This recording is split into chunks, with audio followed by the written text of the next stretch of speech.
God is with you wherever you go. Heavenly Father, we thank you for you are with us even today. Para kami ako, Diyos, di pinagkantami, pinagdadayami. Marikring namin ako, Diyos, hindi presensya. God, we ask for your grace. We may understand the teaching of your words today. Bukat ang nabot, puso, kaya panunod ni, nang nangaruna kalagiti amang at dalataka nito. God, we thank you for you are with us even through the preaching of your words. It's ikaw apot may tangkok, may tag-ay, ibiyag titunggal may sa kadalami, Espiritu Santo, timang anoint tunggal may sa, anoint us, Lord, that we may behold your glory even today. In Jesus' name I pray. Amen. Father's Day. Dati Father, takapan mo ito lang na Happy Father's Day. Father's Day, hindi pa. Suntubi ka lang, hindi na tumatay nga Fathers nga i-greet tayo, Happy Father's Day. But yesterday, we were able to conduct our mid-year prayer and fasting. Sana sa susunod, maka-join na majority sa atin in this spiritual discipline. Today, we honor the fathers of this spiritual community. It was actually commanded to honor your father and mother so that you will live well. Padayawan tayo, pagyamanan tayo, apusyaran tayo, tanadagsan, di responsibilidad, di may isang ama, kahit saan niya basta-basta, di agbalin nga, pudno nga ama. Amen. According to David Legenhorn, may isang researcher and writer, in sulat na The Fatherless America, at kunan the most destructive trend of our generation today is not drugs, not guns, not prostitution, not AIDS, but fatherlessness. Kunana, it's our most urgent social problem. Kaya kunana, the researchers, the behavioral scientists nga, they came to the conclusion that a biological father's presence in the family will determine the child's success and even happiness. Saan siguro nga amin, yung dakkel na talaga, ti epekto na, ti may isang ama, ti unang, ti may isang pagtaangan. Di sumano at datang, di unang, ti balayo, praise God. But the word father, kaya may kabuhin, the Hebrew word meaning Abba. Ano nga day Abba, kasi sinsidarin niya, Abba. That's why we call Abba Father. Na ang ibig sabihin niya ay source, or root, or foundation, provider, protector. Kasi the meaning iti father. Iso nga nung kastadi ka na sa awal iti father, saan nga amin nga naputot na ng father? Because if you are not providing, if you are not protecting or being the source of your family's sustenance, if you are not becoming the root in which you hold on the family altogether, if you are not the foundation that gives strength to the family, you are not the father. Rather that you are just a donor. Nadagsan di responsibilidad, role, and burden ng isang tatay. Pakipapik ka ulit ka, sabihin mo, kaya mo yan. Kaya mo yan. Nadagsan. Kaya kung hindi ka mahanda na maging tatay, huwag kang gagawa-gawa ng mga bagay-bagay na hindi mo kayang panindigan. Kaya dadagsan talaga in the role of father because this is the character na iparehas niya po Diyos iwanan. We call God a Father, our Father, katatayumat ka tinawagan na tayo nga ang Ama. Because it's a privilege, but at the same time, it's a serious responsibility. That is why we honor our fathers for being courageous for us. Amen. Kinibilin ni Joshua dito, iti nasyon ng Israel, bilin ni Apo Diyos, kini Joshua dito yung nasao, be strong and courageous. Although iti context na rin mapanda sa kupan iti promised land, mapanda sa kupan iti Jericho and Canaan, kaguna lang iti Joshua na general, be strong and courageous. Taado ti kalaban niyo. Do not be afraid, do not be dismayed. For I, the Lord your God, will be with you wherever you go. Kung sinabi ni Lord ito, kaya ado-ado iti talaga nga sa kuwanda nga problema. Ngam halang nating because of the battles na sa munda, I believe this is also applicable. Itong dalmay sa kanatayo. Especially if you are a father, that you need to become strong and courageous. Amen. Today's message is entitled, Courageous Life. Mamaya kakanta kami. Ang title niya, Courageous. Courageous Life. Natural nga panagyan. Sabi ni Nelson Mandela, courage is not the absence of fear, but the triumph over it. Ang absence iti problema, the absence of buten, ngam jay mapagbaligyan, ngam niya mo nita pagbudbud nga. Alam yung mga tatay feeling strong ang mga yan, pero marami rin kinakatakutan, marami rin mga worries ang mga yan. But praise be to God, by God's strength na pagtatagumpayan naman. Amen.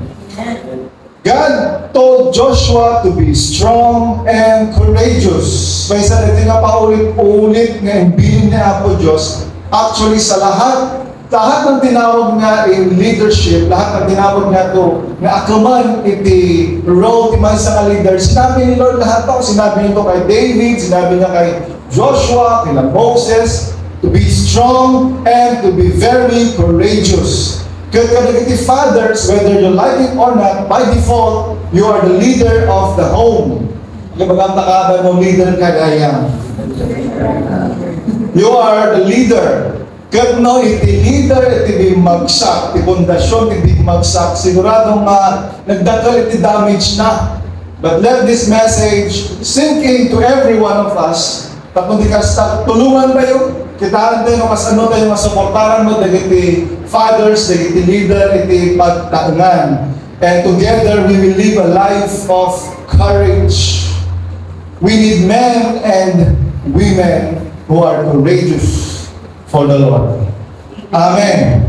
Alam nga pang lalaki dito, ipatimot lang iti babae. Kaya ano tayo upat kabanag dito, kaya kung pagtutungtungan tayo, it summarizes the life. Diba isang tao, diba isang ama, na masapol nga we need to be courageous with. Umuna, we need men who are courageous enough to love their wives and children. Parang napaka-simple lang, napaka-basic lang. Pero alam naman, ang daming tatay ngayon, ang iniiwan ng kanilang asawa at mga anak. Maraming mga tatay na imbis na mahalin ang asawa, mahalin ang mga anak, ay domestic violence ang kanilang ginagawa. Do you know what? Binigay ng Diyos ang strength of the Father. Whether you like it or not, mas malakas ang lalaki physically. Meron ako napanood ngayon, NMA, babae, no? Naglaban na din lalaki, pulos gawin na din babae. Ipilit na nga talaga na equality.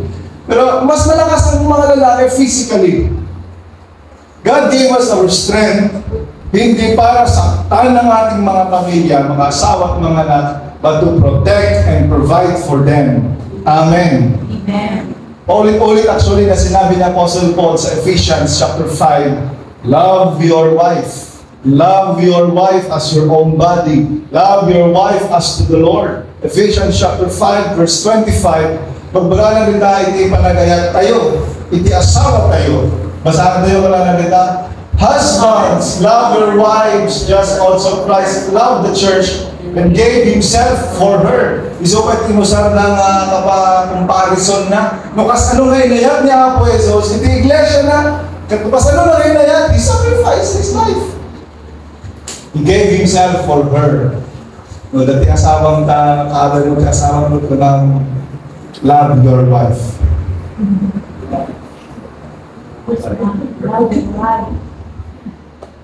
Ephesians chapter 5 verse 28. So what lang si magpagalan? In the same way, husbands should love their wives as their own bodies.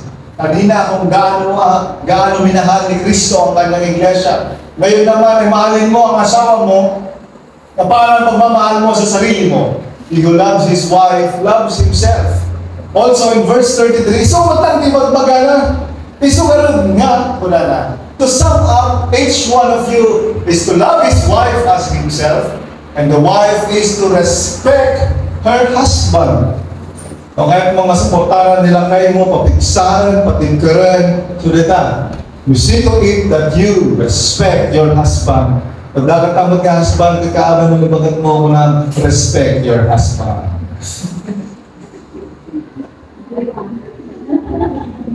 Siyempre, dahil kakaaban na rin.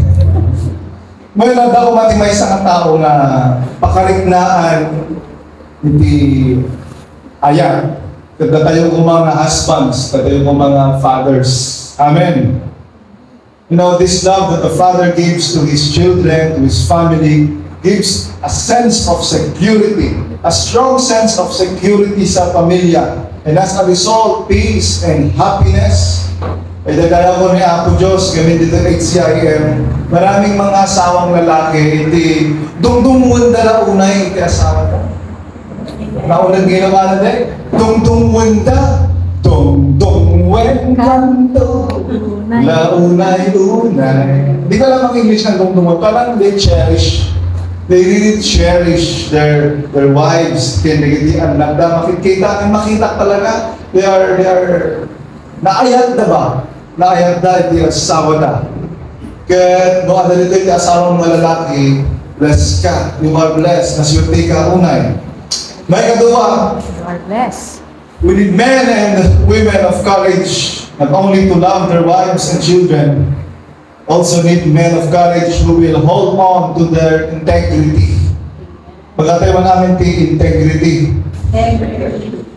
Hold on kasi talaga naman minsan nabibitawan ang integridad o di kaya sadyang binibitawan ang kanilang integridad.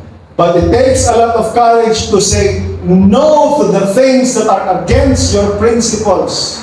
It takes a lot of courage to say no to sin, especially if the one offering you is your boss or your superior.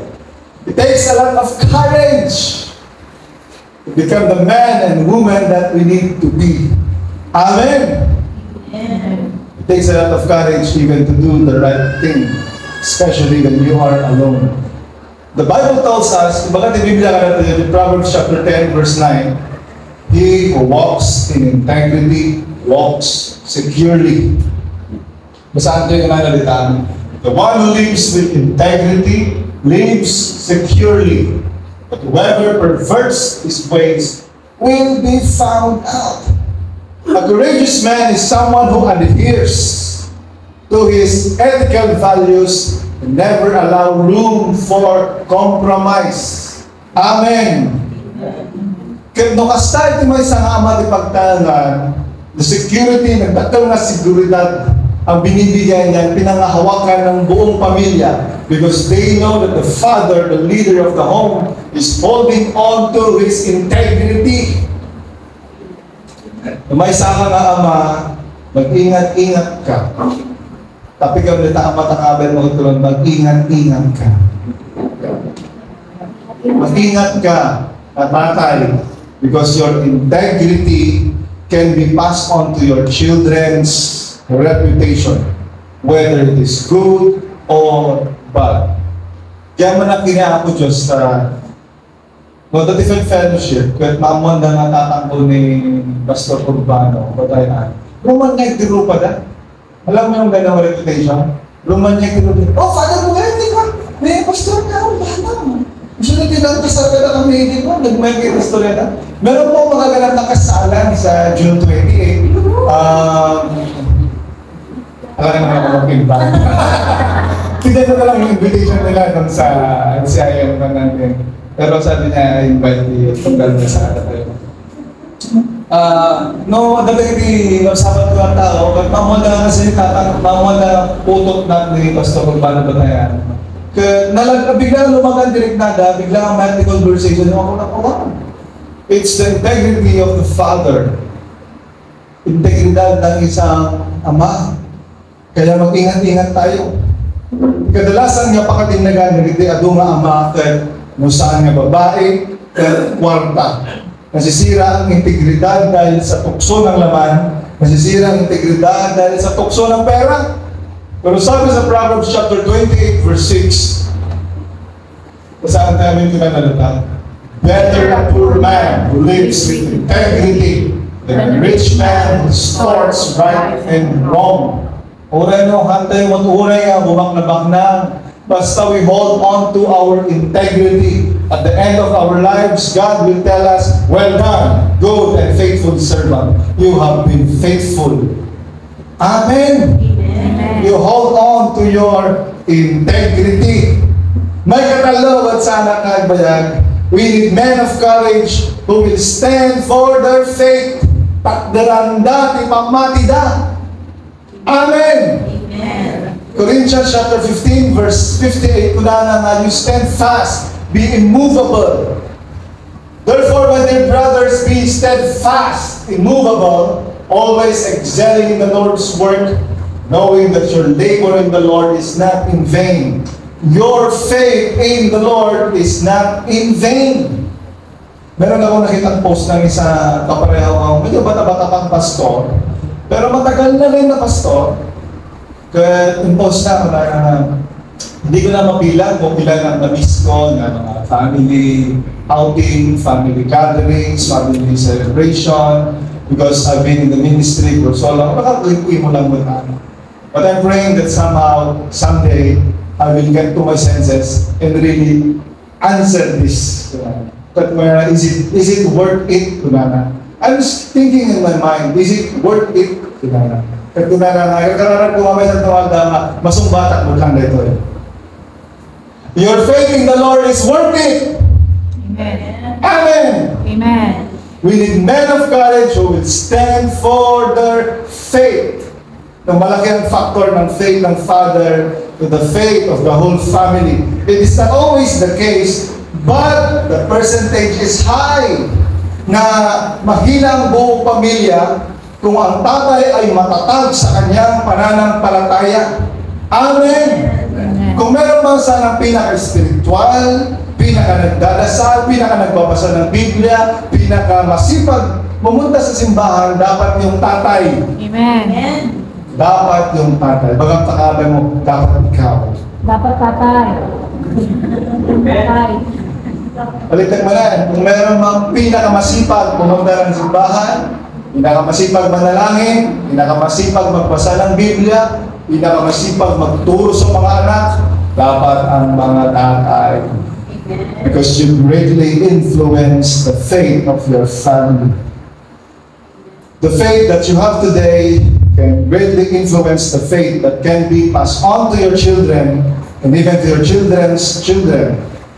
So, whatever happens, you have to have the courage to stand for your faith.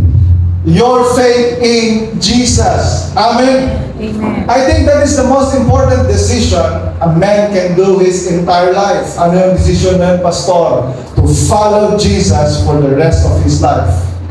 Yes, there will be trials, there will be testings, there will be persecutions, but you stand your ground, be courageous, have faith in Jesus. Tintetrace tayong award at life, courageous life. Men of courage who will love their children, men of courage who will hold on to their integrity, men of courage who will stand with their faith. And lastly, we need men of courage who will live as an example to the next generation. Alam mo man tagabay mo no mayroon lang ng example.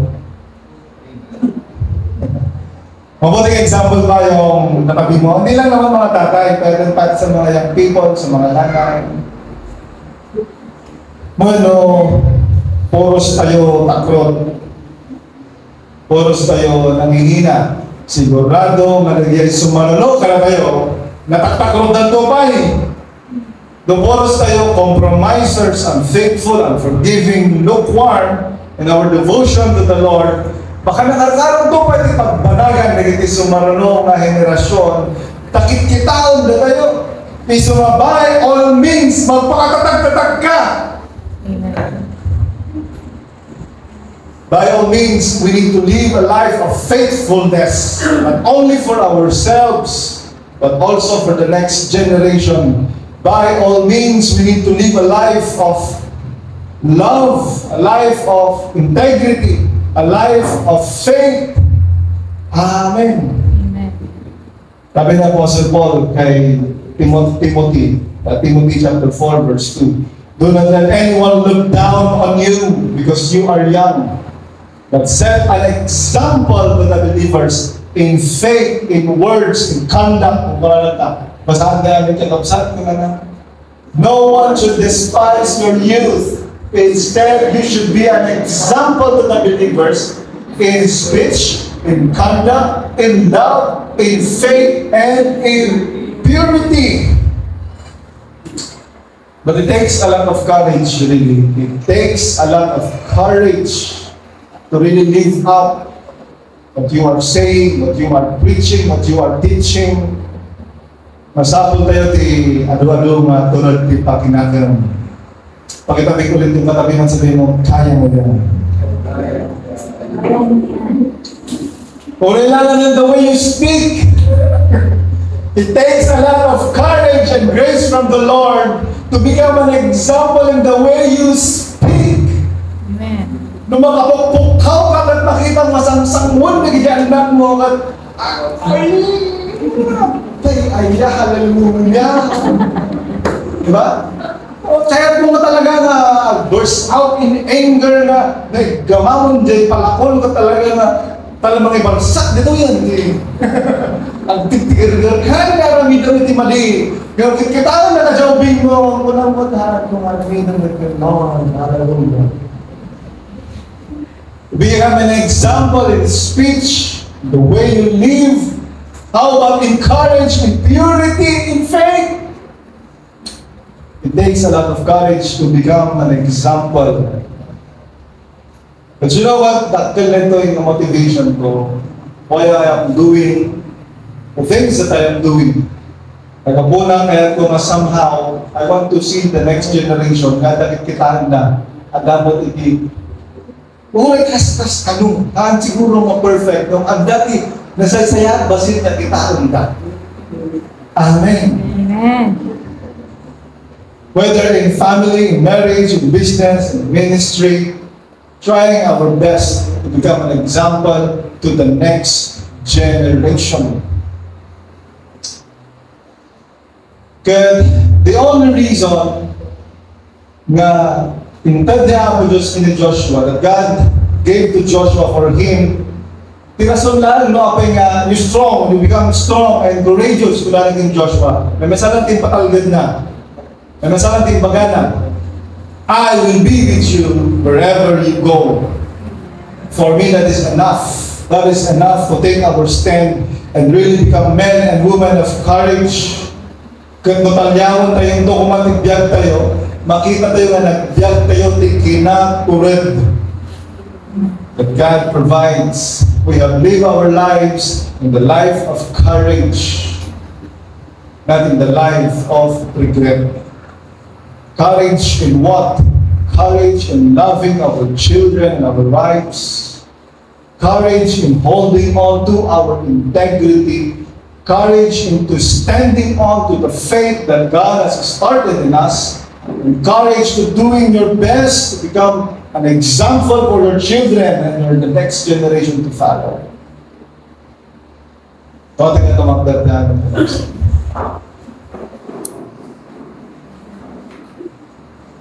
This message is not only for the fathers. We need men and women of courage. In this generation today where depression is so rampant, suicide is so rampant, anxiety, panic attacks, so rampant, we need men and women of courage for the glory of the Lord. Masapit tayo, tumulad tayo, matakdaran di pamati tayo, tumulad tayo, matakdaran di integridad tayo, takdaran di sursurot di Biblia, love, forgive. Masapit natin nga church, iti ananan ni Apo Diyos, God's children who will commit themselves with strong conviction. Tinatayo, I will become a man of courage. By the grace of God, I will become a man and become a woman of courage.